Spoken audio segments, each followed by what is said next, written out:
नमस्कार, मैं हूँ इस समय वाराणसी में और आपने देखा होगा चुनावी चर्चा जोरों शोरों पे। लोग कह रहे हैं कि कमल का फूल जो है चारों तरफ जगमगा रहा है। वाराणसी में ही नहीं, पूरे उत्तर प्रदेश में तहलका मचा दिया है। लेकिन मोदी जी के खिलाफ चुनाव में उतर गया है मुर्दा।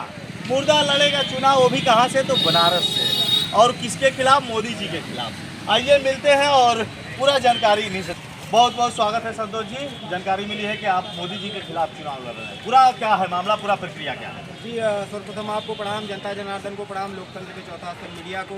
हमारा नाम संतोष मूरत सिंह, मैं जिंदा हूं और Uttar Pradesh government declares me dead, but मैं जिंदा हूं। 20 वर्षों से अपने आप को जीवित घोषित करने के लिए तमाम जद्दोजहद कर रहे हैं, लेकिन आज तक सरकार ने जिंदा नहीं किया है। और ये कह सकते हैं साहब कि अगर हम मुद्दे जितने हैं भारत में, अगर चुनाव लड़े ना तो ये लोग जो है उठा के जेल में भेज देते हैं। तो जेल में रहने से अच्छा है कि अपने आप को जिंदा घोषित करने के लिए लड़ाई लड़ा जाए। और हमारे साथ अधिवक्ता साहब भी हैं और इस प्रकरण में टेक्निकली जो भी वार्तालाप है आप अधिवक्ता साहब से कर सकते हैं कि ऐसा कोई चुनाव नहीं होगा जिसमें हमने नामांकन नहीं भरा है। लेकिन टेक्निकली इशू दिखा के इन लोग बराबर कैंसिल कर देते हैं और अधिवक्ता साहब बराबर बने हुए हमारे साथ। बहुत बहुत स्वागत है हमारे चैनल में। ये बताइए, मुर्दा भी लड़ेगा चुनाव, वो भी किसके खिलाफ? तो मोदी जी के खिलाफ। आपको क्या लगता है? मुद्दे की अगर लड़ने की इच्छा है तो मुद्दा स्वतंत्र है लड़ने के लिए और मुद्दा लड़ेगा। किस उद्देश्य से आप कह सकते हैं, क्या लगता है आपको, क्या आंकड़े लोग तो कह रहे हैं कि कमल का फूल चारों तरफ जगमगा रहा है, लेकिन चुनाव लड़ रहा है मुर्दा, वो भी मोदी जी के खिलाफ। कोई भी, यह लोकतंत्र है, लोकतंत्र में कोई भी किसी के खिलाफ लड़ सकता है और मेहनत करके किसी को भी कोई मात दे सकता है। सरकार को कुछ संदेश देना चाहेंगे इन मुर्दों के लिए जो अभी तक मुर्दे हैं और जिंदे के लिए दर दर की ठोकरें खा रहे हैं? कभी अधिकारियों के गाड़ी के सामने रोते हुए आपको नजर आते हैं तो कहीं गिड़गिड़ाते हुए नजर आते हैं, साहब मुझे जिंदा कर दो। इस पे आपकी क्या राय है?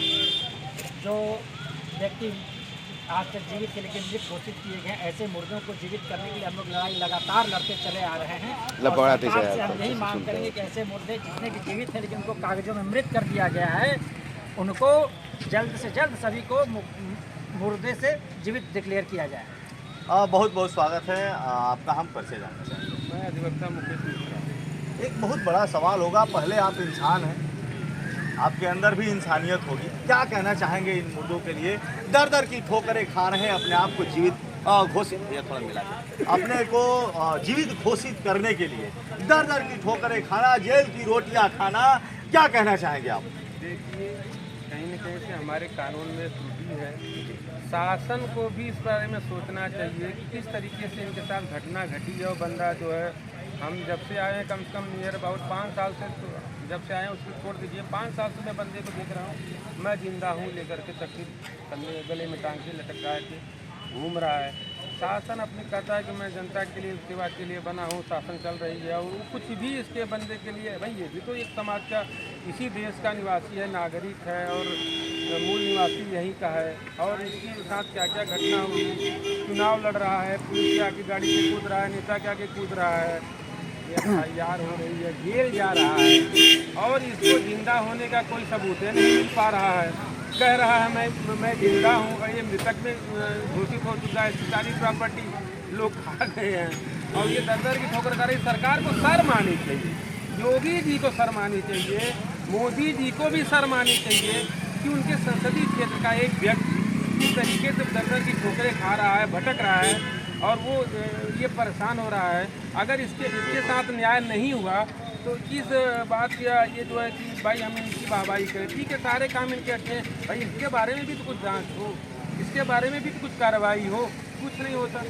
वकील साहब इनकी इच्छा होती है, वकील साहब इनकी भी इच्छा होती है कि हम शादी करें, हमारे घर में दुल्हनियाँ आए और हम उसके साथ अपना जो ख्वाहिश है सारी ख्वाहिशें पूरा करें। लेकिन संतोष मूरत जी अपनी शादी भी नहीं कर पाते हैं। इसको लेकर आपके मन में क्या चल रहा है? सबसे पहले आप इंसान हैं, जरा एक टिप्पणी हम चाहेंगे इस सरकार को जरा दे दीजिए। हर किसी व्यक्ति को अपने परिवार को, वंश को बढ़ाने का हमारे कानून में, संविधान में अधिकार दिया हुआ है। ये मुर्दा भले ही हैं, ये भी जो विवाह करके अपने वंश परंपरा को आगे बढ़ा सकते हैं। कुछ कहना चाहेंगे एक टिप्पणी इस सरकार पे?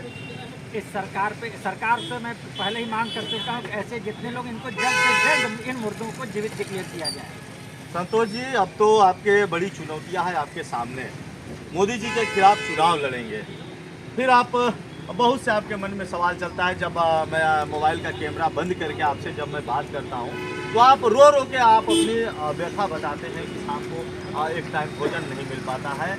इसके क्या राज हैं? हम चाहते हैं कि आज कैमरा बंद पे तो बातें होती हैं, आज हम चाहेंगे कि ज़रा दर्शकों को और ज़रा इस सरकार को एक अच्छा संदेश दे दीजिए।